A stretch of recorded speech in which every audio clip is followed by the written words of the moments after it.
तो set theory को develop किया गया था किसके? जर्मन मैथमेटिशियन जॉर्ज कैंटर के द्वारा। 1845 में ये बॉर्न लिया और इस दुनिया को ही पास्ट अवे इन 1918 में। ठीक है, और बहुत इंटरेस्टिंग है, ये फर्स्ट इनकाउंटर हुआ था इसका सेट से कब? जब ये वर्किंग कर रहा था त्रिकोणमेट्रिकल फंक्शन पर, सीरीज पर, त्रिकोणमेट्रिकल टेन थीटा कॉस थीटा ये सब पर कर रहा था, उसी समय ये कंसेप्ट उसको ये यूज किया था, मतलब यही लाया था।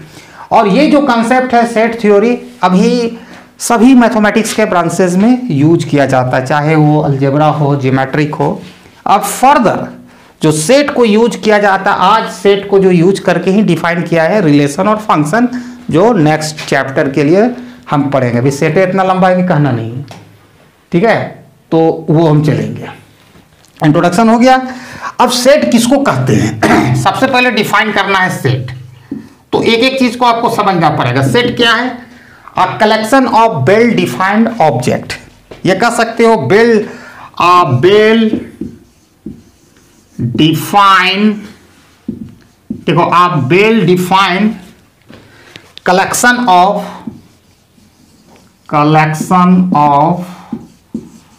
ऑब्जेक्ट। अब यहां पर है वेल डिफाइंड, म्यूट कीजिए। A well defined collection of object is called set.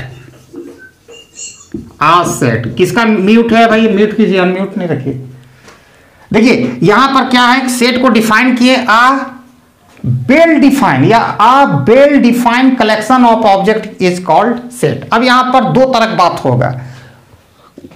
Well defined ये होता क्या है भाई? वेल डिफाइंड किसको कहेंगे और किसको हम नॉट वेल डिफाइंड करेंगे? अब यहां पर group of object is A not set. अब देखिए कैसे होगा, हम एक एक चीज का विद एग्जाम्पल जो एकदम सोसाइटी से लेंगे, मैथ से नहीं लेंगे, सोसाइटी से लेंगे, फिर मैथ में आएंगे। ठीक है, अब इसको अब सवाल उठता है कि वेल डिफाइंड ऑब्जेक्ट क्या होता है? वेल डिफाइंड बढ़िया से डिफाइन है, वेल डिफाइंड कलेक्शन क्या होता है? ठीक है, अब इस पर बात करते हैं। पहले तो हम जान गए सेट होता है क्या? A well defined collection of object is the called set. अब यहां पर होता है कोई if any given collection of order, कोई भी कलेक्शन ऑफ ऑर्डर अगर दिया गया है इस तरीका से, इट इज ए पॉसिबल, ये पॉसिबल हो कि कह सकें कि वो जो गिवन ऑब्जेक्ट उस ग्रुप से बिलोंग करता है या नहीं। वेल डिफाइंड का मतलब होता है, इससे हमको क्लियर पता चलता है बिना डाउट का कि जो भी हमारा कलेक्शन होगा, गिवन कलेक्शन, वो उस ग्रुप से बिलोंग करता है या नहीं। ठीक है, ठीक है, तो इस तरह के ऑब्जेक्ट को हम वेल डिफाइंड ऑब्जेक्ट कहते हैं, कलेक्शन कहते हैं।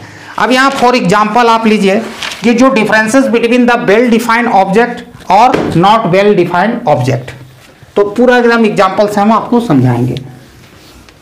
वेल डिफाइंड मतलब है ये क्लियर बताएगा कि ये इस गिवन कलेक्शन से बिलोंग करता है या नहीं करता है। तो दो तरह का हमने नोट्स में आपको प्रोवाइड किया है, वहां आप अगर पढ़े होंगे। एक नॉट वेल डिफाइंड कलेक्शन,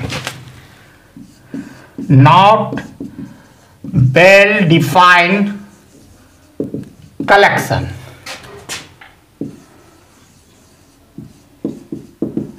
एक बार में समझ में आ जाएगा। और वेल डिफाइंड कलेक्शन बहुत सारे चीज डिफिनेशन से नहीं समझ में आएगा, आपको एग्जांपल से। वेल डिफाइंड ऑब्जेक्ट,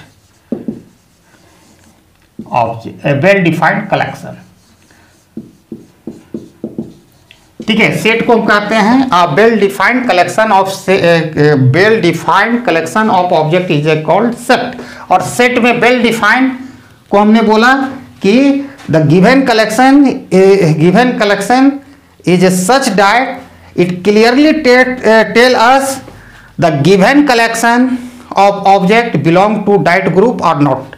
ठीक है, ये बताएगा। अब यहां देखिए, अगर हम कह दें कि ग्रुप ऑफ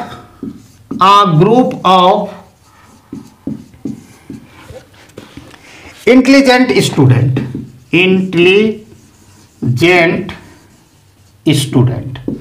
अगर हम कह दें ग्रुप ऑफ इंटेलिजेंट स्टूडेंट, तो ये वेल डिफाइंड ऑब्जेक्ट या वेल डिफाइंड कलेक्शन नहीं है। क्यों नहीं है? क्योंकि इसकी क्या क्राइटेरिया है कि किसको आप इंटेलिजेंट कहिएगा, किसको आप नॉट इंटेलिजेंट कहिएगा। सब व्यक्ति अपने आप को इंटेलिजेंट समझता है, ये it is not a well defined collection of object.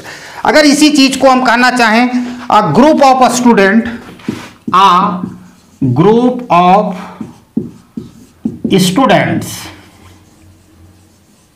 ठीक है, स्कोरिंग मोर देन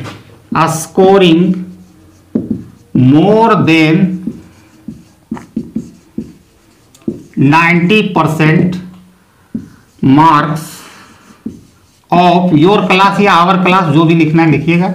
आप आवर क्लास लिखना, हम योर क्लास लिख दिए, कोई दिक्कत नहीं आपके लिए हुआ। देखिए, एक ग्रुप ऑफ इंटेलिजेंट स्टूडेंट, इसका कोई क्राइटेरिया नहीं कि किसको आप इंटेलिजेंट कीजिएगा और किसको नॉट इंटेलिजेंट कहिएगा, ठीक है। It is not a well defined collection, but it is the well defined collection because हम इसको छाट सकते हैं। Group of a student scoring more than 90% of your class, अपने क्लास के जो भी बच्चा 90% से ज्यादा लाए उसको आप रख सकते हो उस ग्रुप में, तो ये बिलोंग करता है। दोनों में अंतर देख लीजिए, ग्रुप ऑफ इंटेलिजेंट का कोई क्राइटेरिया नहीं, सब आदमी अपने आप को इंटेलिजेंट समझता है, चाहे वो क्यों ना फुलिश हो। अब हो दूसरा हम लेते हैं, इसी तरह सिमिलरली हम ले सकते हैं, बार बार क्या लिखे, नोट्स में लिखे दिए, a group of most talented writer of India. It is not well defined collection because most talented of writer of India, तो जो राइटर हमको पसंद है शायद आपको नहीं पसंद हो, क्योंकि there is no criteria classifying talented और नॉट मोस्ट टैलेंटेड या लेस टैलेंटेड, ये कोई क्राइटेरिया नहीं, सबके लिए अलग होगा। अगर इसी चीज को बोल दें, a group of odd number less than 25, यहाँ group of odd number less than 25, odd number, ठीक है, लेस देन 25, तो ऑड नंबर क्या होगा ये मालूम, इवन और ऑड नंबर जानते हो, जो क्या होता है 2 से डिविजिबल नहीं होगा, जिसका कोसेंट 0 नहीं आएगा, तो 1 होगा, ठीक है, 3 होगा, 5 होगा, 25 से कम लेना है आपको, ठीक है। तो ये वेल डिफाइंड है। इसी तरह group of pretty girl, beautiful girl, आप ग्रुप ऑफ ब्यूटीफुल गर्ल, जो आपके लिए सुंदर हो, सब अपने आप को सुंदर बोलेंगे, जैसे इंटेलिजेंट के साथ है, लेकिन एक्चुअल में इसका कोई वेल डिफाइंड कलेक्शन नहीं है। इसी चीज को अगर हम बोले, group of girl of class 11th या MA BA ऑफ योर, मतलब क्लास 11 ऑफ योर स्कूल, तो ये वेल डिफाइंड कलेक्शन है। अपने ग्रुप, अपने स्कूल का हम माने गर्ल का ग्रुप है जो 11 में जितना लड़की है, जैसे 25 वो लड़की है, तो ये वेल डिफाइंड कलेक्शन है, ठीक है। तो आप ये समझ गए नॉट वेल डिफाइंड कलेक्शन और वेल डिफाइंड कलेक्शन में अंतर, ठीक है, क्राइटेरिया पर होगा। अभी मैथ में हम आए नहीं। अब ये सेट को लिखते कैसे, भी घुस रहे हैं, ये आपको हम फॉर एग्जांपल बता दिए। सेट हमेशा होगा, set is well defined collection of object, well defined collection of object उसको कहते हैं जो क्लियरली बताता है कि वो गिवन क्लास से बिलोंग करता है। अब most talented writer of India, ये वेल डिफाइंड नहीं है, क्योंकि टैलेंट सबका अलग अलग क्राइटेरिया होता है।